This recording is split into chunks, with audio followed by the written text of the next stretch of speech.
Glórias a Deus. Também quero saudar a todos com a graça e a paz do Senhor Jesus. Já convido os amados a abrirem as vossas Bíblias em Gênesis capítulo 22, versículo 8. Versículo 7, Gênesis 22, 7 diz assim: Então falou Isaque a Abraão, seu pai, e disse: Meu pai. E ele disse: Eis-me aqui, meu filho. E ele disse: Eis aqui o fogo e a lenha, mas onde está o cordeiro para o holocausto? E o versículo 8 diz: E disse a Abraão: Deus proverá para si o cordeiro para o holocausto, meu filho. Assim caminharam juntos. Agora vamos para o versículo 14, que ele é importante também. E chamou, melhor dizendo, chamou Abraão o nome daquele lugar: o Senhor proverá. Por isso se diz até o dia de hoje: no monte do Senhor se proverá. Amém? Poder sentar adorando ao Senhor. Eu peço por gentileza que alguém desligue esse ventilador aqui, senão não vou conseguir pregar, porque está voando tudo aqui. Então, irmãos, esses 3 versículos, eles mostram para a gente algo muito forte da parte de Deus. Então, há uns 3, 4 dias que Deus vem falando ao meu coração sobre esse assunto: providência de Deus. A providência de Deus, irmãos, ela precisa que nós venhamos a meditar nela todos os dias, porque nós passamos por situações onde nós precisamos da provisão de Deus. E por isso que eu quero dar o tema dessa mensagem, o mesmo que Abraão deu àquele lugar. O versículo 14 diz que chamou Abraão o nome daquele lugar: o Senhor proverá. Então o tema dessa mensagem é Deus proverá. Qual é o tema da mensagem? Deus proverá. Então vamos falar sobre esse assunto. Então o texto é bem claro. A Bíblia diz que Deus ele vai provar a Abraão. E ele pede que Abraão leve o seu filho Isaque, para que ele suba ao monte Moriá e ali venha a sacrificar para o Senhor. E aqui tem várias coisas muito interessantes. Aqui Abraão, ele obedece sem questionar. Eu acho muito importante isso aqui. Abraão, ele não questiona nada. Abraão simplesmente obedece. Abraão sai, leva o seu filho. Aqui tem outros detalhes, né? Quando a gente prega sobre fé, o próprio Abraão, ele tinha uma convicção, irmãos. Tem uma coisa que pelo menos que eu lembro, eu nunca tinha visto nenhum pregador pregar. O detalhe que Abraão, ele tinha uma fé que mesmo que Deus viesse a permitir a morte de Isaque, a Bíblia diz que Abraão tinha uma fé que ele poderia ressuscitar o seu filho. Sabe o que é que eu entendo? Abraão, ele foi com uma certeza: meu filho, ele pode até ser sacrificado, mas eu vou voltar com ele vivo. Ele tinha uma certeza de voltar com ele vivo. É tanto que ele afirma, o texto diz que ele, o versículo 5, e disse Abraão a seus moços: fica aqui com o jumento, e eu e o moço iremos até ali. Ele está falando aqui de Isaque, o moço que ele se refere a Isaque, versículo 5. E ele disse: haveremos depois de adorar, nós voltaremos. Quer dizer que esse homem ele tinha uma convicção. Outra coisa, Deus ele também proibia o sacrifício humano, o sacrifício de crianças. Isso era das nações vizinhas. Então Abraão tinha muitas questões dentro dele que fazia ele acreditar, mesmo sem questionar, que ele iria voltar com o seu filho. Então, mesmo que Deus permita que eu venha ali oferecer em sacrifício, que meu filho venha morrer, mas o meu filho ele há de ressuscitar. Irmão Bertrand, abra aí Hebreus 11, versículo 17. só para eu pegar esse contexto aqui, Hebreus 11, 17. Mas diz assim, pela fé ofereceu Abraão a Isaque quando foi provado. Sim, aquele que receber a promessa ofereceu o seu unigênito. O versículo 18 diz assim: sendo-lhe dito, em Isaque será chamado a tua descendência, considerou que Deus era poderoso até dentre os mortos o ressuscitar. Só até aí. Então o que é que ele está dizendo? Que ele considerou que Deus era poderoso para até dentre os mortos o ressuscitar. E pelo contexto a gente entende que a fé de Abraão é que Deus iria realmente fazer com que aquela história tivesse um final feliz. E pegando o tema da mensagem, a gente vem agora o próprio Isaque. O momento que ele pergunta, olha, versículo 8 ele diz, e disse Abraão, a resposta de Deus, né? O versículo 7, Isaque questiona, olha, tem aqui a lenha, tem aqui o fogo, mas cadê o cordeiro que a gente veio sacrificar? Abraão não contou para Isaque o que estava acontecendo. Abraão não contou para os servos o que estava acontecendo. Era um propósito, era algo dele com Deus. Então, chega essa pergunta de Isaque, e qual é a resposta novamente da fé de Abraão, versículo 8, e disse a Abraão, Deus proverá para si, para ele mesmo, é o que significa, um cordeiro para o holocausto. O que é que ele estava dizendo? Mais uma resposta, sem dizer diretamente que iria ser Isaque.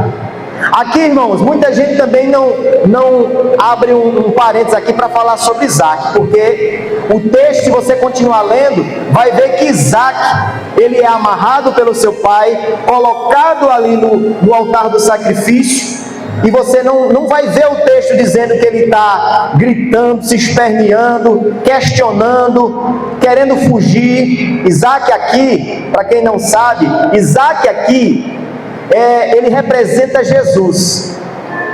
Há várias comparações desse texto com Jesus. Só abrindo um parênteses aqui, porque estamos aqui para aprender, sim ou não? Então, primeira coisa, Isaque é quem carrega a lenha. Jesus carregou a cruz. Comparação número 1. Isaque é o filho de Abraão. Abraão vai sacrificar o filho. Comparação número 2. Jesus é o Filho de Deus. E Deus, a Bíblia diz em João 3,16, que Deus amou o mundo de tal maneira que deu o seu Filho unigênito para todo aquele que nele crê não pereça, mas tenha a vida eterna. Então, mais uma comparação. A Bíblia diz que como um cordeiro mudo, ele foi ao matadouro. Isaque não abriu a boca e se colocou como sacrifício em obediência. Então tem aqui um personagem que muitas vezes é esquecido. Isaque ali está representando Jesus. Não questionou, está ali, com certeza estava com medo, com certeza estava sofrendo, mas aquela pressão psicológica, mas não abriu a boca, não questionou. No primeiro momento ele fez a pergunta, mas depois houve silêncio.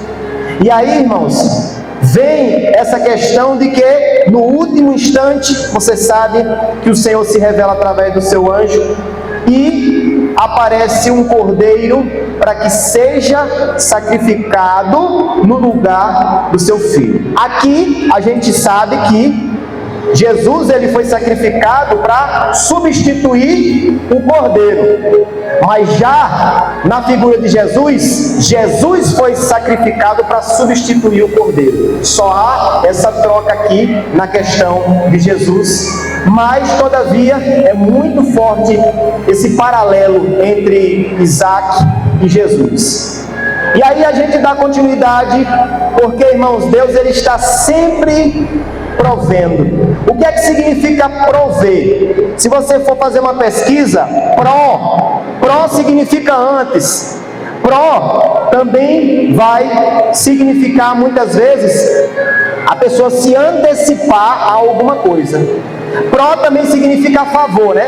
Tem é como se fosse os pós e os contras. Quem é pró, está dizendo que eu sou pró no sentido de defender aquilo. Então, pró significa você ser a favor de algo e você se antecipar. E ver, prover, é no sentido de ver. E aqui está dizendo que prover é você preparar algo com antecedência. Prover é exatamente o que as formigas fazem. Quando antes do inverno chegar, elas levam o alimento lá para o formigueiro. Então as formigas estão provendo o alimento para quando o inverno chegar. Então, por que é que eu estou perdendo tempo para muitos? Talvez o pastor está falando esses detalhes e tal. Não, entenda. Eu só estou querendo dizer para você que quando Deus ele provê, significa que Deus ele já tem a solução antes do problema acontecer. Eu só ouvi 2 glórias. Deus, ele já tem a solução antes do problema acontecer. Deus não é pego de surpresa. Deus, ele não é surpreendido. Quando algo acontece, a Bíblia diz que desde a fundação do mundo que o cordeiro ele já foi imolado. Desde a fundação do mundo que Deus já tinha providência para o que aconteceria. Então, Deus, irmãos, ele já preparou a resposta que tu precisa. Deus já preparou, irmãos, a solução para o teu problema. Agora, se ele vai declarar hoje, eu não sei, mas que ele já tem, que ele já sabe, isso sim. Então, vamos mais adiante. Então, você já entendeu que prover é exatamente você anteceder alguma coisa. Se a gente for ver também Romanos 4, o contexto do 16 e do 17, a Bíblia vai dizer que a saber que o Deus que vivifica os mortos e chama aquilo que não é, como se já fosse. Quando Deus ele troca o nome de Abraão, todos sabem que Abraão se chamava Abrão, e depois Deus troca o nome dele para Abraão, também ele trocou o de Sara. Mas o que é que significa Abraão? Pai de muitas nações. E eu fico pensando, né? Os nomes bíblicos, eles representavam diversas coisas, né? Então o nome de Abraão significava pai de muitas nações. Eu imagino o Abraão chegando e se apresentando: meu nome é Abraão, pai de muitas nações. E alguém perguntando assim: mas cadê as nações? Cadê os filhos? E Abraão, ele estava debaixo de promessa. Por isso eu quero dizer para você essa noite que você ainda pode não estar vendo o teu Isaac, o teu milagre, mas tu está debaixo de promessa. Alguém pode até questionar quando você diz que vai ser ou que vai acontecer algo bom na sua vida, porque nós temos que profetizar, mas saiba que nós estamos debaixo de promessa, mesmo que ainda os nossos olhos não estejam vendo. Como eu citei em Romanos 4,17, ele chama aquilo que não é como se já fosse, porque Deus já está vendo lá na frente a minha e a tua vitória. Por isso eu lanço um desafio essa noite. Pare de olhar só para o agora e comece a imaginar, comece a observar dentro da fé que existe na tua mente tudo aquilo que você deseja sendo realizado, sendo cumprido e chegando na tua vida. Porque quem vive, irmãos, é claro que nós temos que viver o presente, mas não foca só no que está acontecendo agora. Saiba que Deus ele é poderoso para fazer aquilo que nós entregamos em suas mãos, porque Ele é o Deus que provê. Então, nós já aprendemos o significado da provisão de Deus. Então, Abraão, ele creu que Deus era o Deus que provê, foi ele que deu esse título a Deus. Deus tem vários títulos: Jeová Jireh, o Deus que provê; Jeová Rafá, o Deus que sara; Jeová Nissi. Assim ele tem muitos títulos que são atribuídos ao seu nome. Para cada coisa que Deus ele faz, que ele fez, ele recebia títulos. Mas hoje estamos falando sobre o Jeová Jireh, o Deus que provê. Algumas áreas que Deus ele provê em nossas vidas, e aqui eu peço que você preste atenção, porque por exemplo, a provisão no sustento. Quantas vezes a gente não está passando por alguns apertos? Sim ou não? Muitas vezes a gente está com dificuldade para fazer a feira, está com dificuldade, e eu quero dizer que crente, ele também passa por aflições, por apertos. Jesus ele disse: no mundo tereis aflições. E essas aflições não é só a questão de muitas vezes sermos perseguidos, de algumas pessoas se levantarem, sermos odiados. Muitas vezes acontecem circunstâncias. Por quê? Porque o inimigo ele quer nos envergonhar. Ele quer fazer com que a gente muitas vezes passe decepções, problemas. Mas não esqueça, irmãos, que Deus é o Deus que provê. Agora ele não provê da forma que a gente muitas vezes espera e nem no tempo que a gente espera.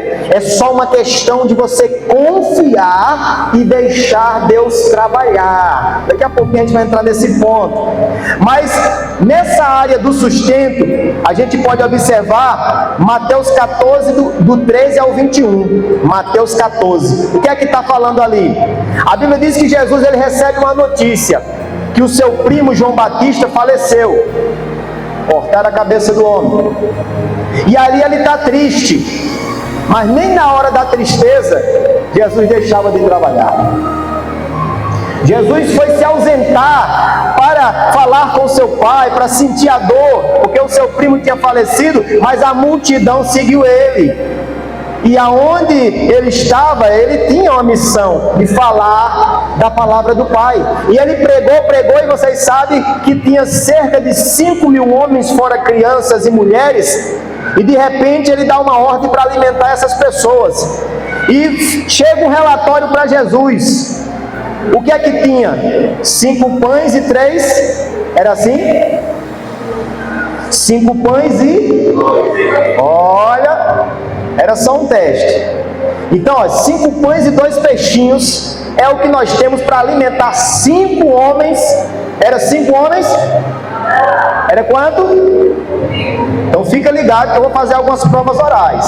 Para ver a nota que a igreja vai tirar. Então 5.000 homens, fora mulheres e crianças, 5 pães e 2 peixinhos. E aí eu pergunto para você, dava para sustentar aquele povo, para saciar aquele povo, sim ou não?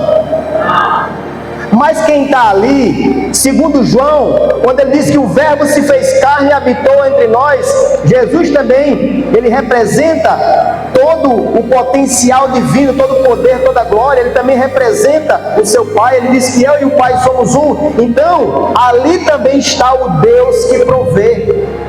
Então, mesmo tendo pouco, Jesus simplesmente coloca as mãos. Pega esse detalhe. Jesus pega os 5 pães e 2 peixinhos. E eu quero te dizer uma coisa, que se você não der um glória, é porque você não está ligado. Tudo aquilo que Jesus coloca a mão, multiplica. Eu vou dizer de novo. Tudo aquilo que o Senhor ele coloca as suas mãos, multiplica. Então repita comigo: Jesus, toca em mim. Toca em mim essa noite. E se ele tocar em você, irmão, milagres vão acontecer. Porque a Bíblia diz que aonde ele passava, cidade, aldeia, aonde ele chegava, milagres, prodígios, sinais aconteciam. Porque ele é o próprio milagre. A mulher do fluxo de sangue, quando toca nele, é vitória certa. Então, irmãos, quando ele toca naqueles pães, os pães ali já não é mais a mesma coisa. Já ele simplesmente agradece. Ele não faz nenhuma oração. Você não vê Jesus orando: ô Pai, multiplica esses pães. Não, eu te dou graças, Pai, amém. Já está abençoado. E ali ele simplesmente todo mundo come e ainda sobra 12 cestos. Porque, irmãos, quando Deus faz, ele faz para surpreender, para que você realmente glorifique. Então ele fez até além das contas, olha aí. Então ele é também na nossa necessidade. Muitas vezes quando está passando por algum problema, ele é o Deus que provê. Em outras questões também, até muitas vezes na questão financeira, sim ou não? Quantas vezes a gente não está apertado ali para pagar um boleto, para pagar uma conta de luz? E a Bíblia, irmãos, vai nos dizer lá em Mateus capítulo 6, lição de casa, tá? Leiam assim que você tiver um tempinho, Mateus 6, do 25 em diante. Se você fizer essa leitura pelo menos uma vez por semana, eu tenho certeza, irmãos, que você vai começar a entender mais sobre o Deus que provê. Porque esse texto é muito forte. Mateus 6, do 25 em diante. Eu vou só parafrasear algumas partes desse texto.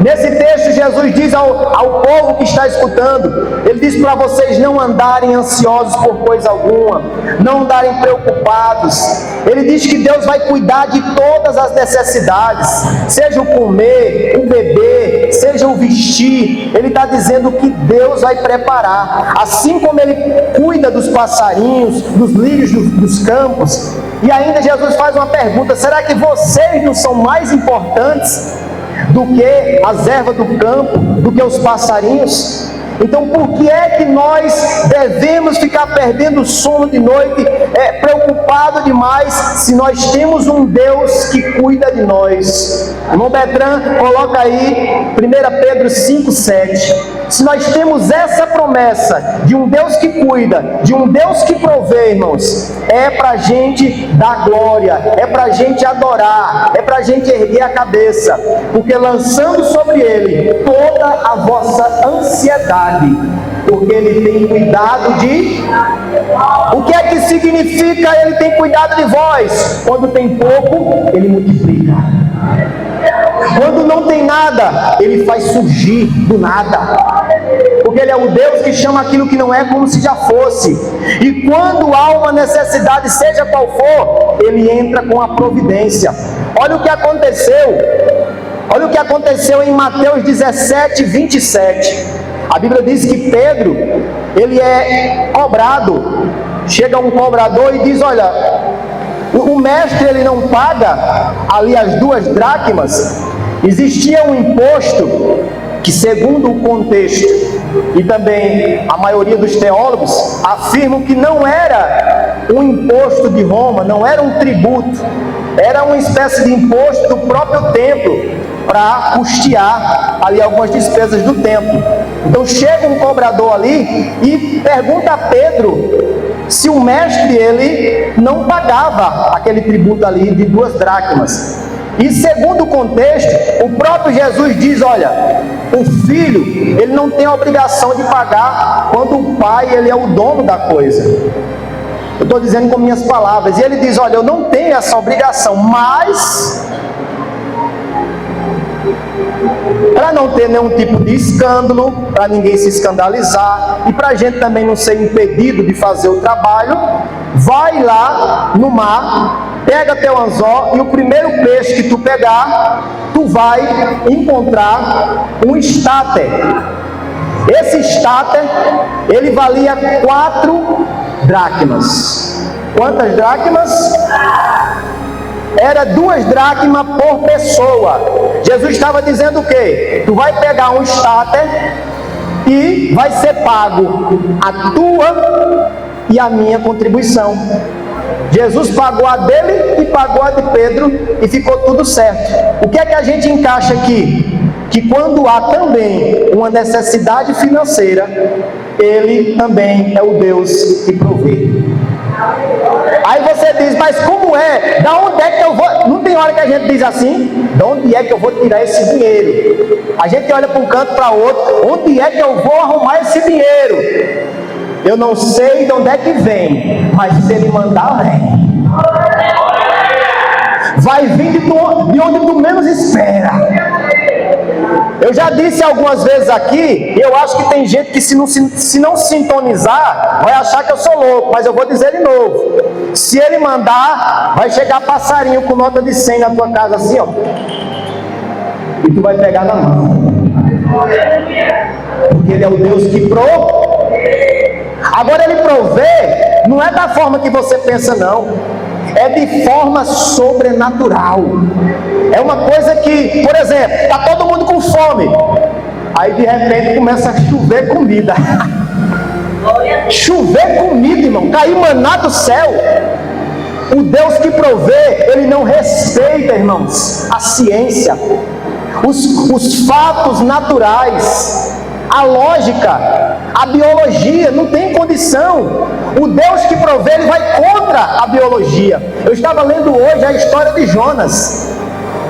A Bíblia diz que o próprio Jonas, ele diz que desceu ao mais profundo do oceano.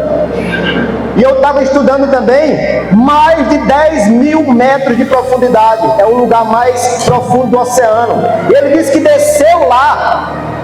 E acredite você ou não, ele diz até que morreu. Porque ele diz que da cova da morte ele o tirou. Ele morreu e Deus ressuscitou ele lá dentro. E ele ora, e ele está aflito. Irmãos, lá dentro não tinha oxigênio. Lá tinha o suco gástrico, que é capaz de derreter até ossos e pedras, se for o caso. Mas o Deus que provê, queria ele vivo.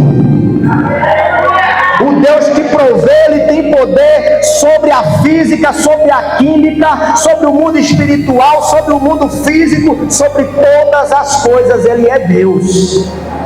E alguém, eu escutei isso aqui, eu não sei se vocês já escutaram, mas alguém estava pregando sobre Jonas, e um rapaz muito estudioso, não sei se era um professor, ele questionou, irmão Bertrand. Ele disse: isso aí não pode. Aí ele começou a dizer, né? Ele disse que a passagem da garganta da baleia não era possível ele passar, porque era muito estreita, não cabia Jonas passando ali, que o suco gástrico teria matado Jonas. E aí eu achei bonita a resposta do pregador. Ele disse: olha, você pode não acreditar porque você está olhando pelos olhos humanos, pela física, a biologia. Aí o rapaz disse assim: você não acredita que Jonas foi engolido pela baleia? Ah, pois se o texto dissesse que foi Jonas que engoliu a baleia, eu acreditava. Isso é fé. Isso é fé. O que a Bíblia diz que a pregação da cruz é loucura, que o Evangelho é loucura. Quando você prega essas coisas, vai ter um monte de diagnóstico de ateu, tudo rindo. Mas deixa rir. Enquanto muitos estão rindo de nós, nós estamos dando culto de ação de graça, dizendo que o Senhor é aquele que provê. Enquanto muitos duvidam e riem e zombam, nós estamos dando testemunho que Ele é bom. E eu quero ir para o encerramento, irmãos, porque tantas maravilhas Deus faz, e Deus fez, e Deus fará. Eu lembro de Elias, é muito forte isso aqui. A Bíblia diz que Elias, ele profetiza contra o rei Acabe, né? Lança uma palavra de seca. Durante 3 anos e 6 meses não desceu chuva. Aí Deus diz assim, ó: foge. 1 Reis 18, do 1 em diante. Então ele diz: foge, vai lá para o ribeiro. Olha como Deus é forte. Deus disse assim, ó: Elias, vai, foge para o ribeiro. Aí o texto vai dizer: porque eu já dei ordem para os corvos, ou os corvos, levarem pão e carne. E o ribeiro, você vai tomar água lá. E o que foi que aconteceu? Elias se escondeu, foi lá para o ribeiro, ele tomava a água do ribeiro. Os corvos, que são animais, né, são pássaros que muitos sabem o que são, eles traziam pão e água, de manhã, de noite, e ele estava sempre alimentado. Depois de alguns dias, irmãos, o ribeiro secou, porque sabia que tem coisas que Deus prepara, mas tem uma validade. Mas essa validade está sob o controle dele.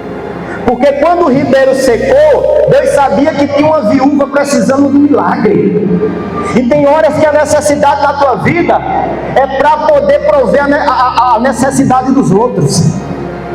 Porque muitas vezes você acha que não tem nada, mas Deus quer te usar para que você leve bênção para outras pessoas.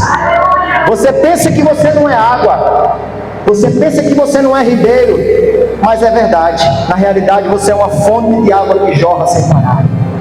Enquanto você está preocupado porque o ribeiro secou, você esquece que Jesus disse que rios de água fluirão de nós. Somos fonte inesgotável. E Elias foi, e Deus disse: olha, vai, porque eu já ordenei uma viúva para te sustentar. É interessante.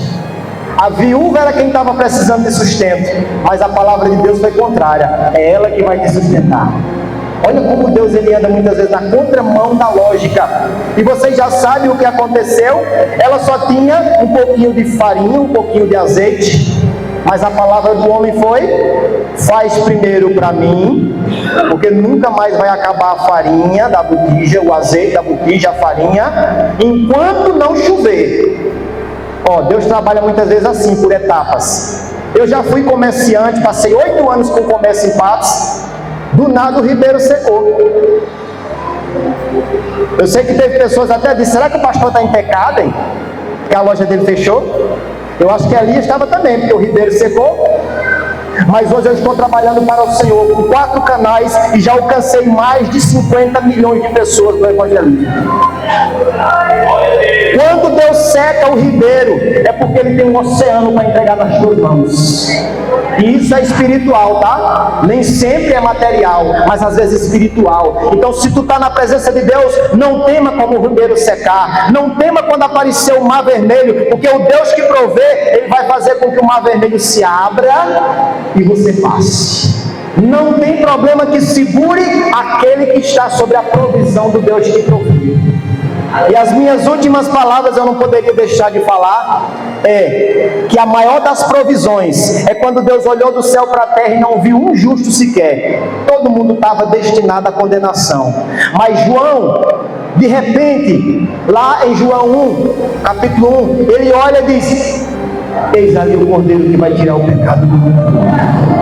Eis ali a provisão para o homem que iria ser condenado. E a maior das provisões foi Jesus descer sobre essa terra e morrer naquela cruz e ressuscitar o terceiro dia, para que eu e você pudéssemos entrar nos céus. E Gálatas 4:4 afirma isso: chegando à plenitude dos tempos, nasceu Jesus de mulher, para que nós pudéssemos ser adotados por Deus e entrar na promessa da nova Jerusalém. Esse é o Deus que provê, não importa o que seja, Ele tem poder para entregar em tuas mãos, amém? Essa foi a palavra que eu tenho para os irmãos, agradeço em nome de Jesus.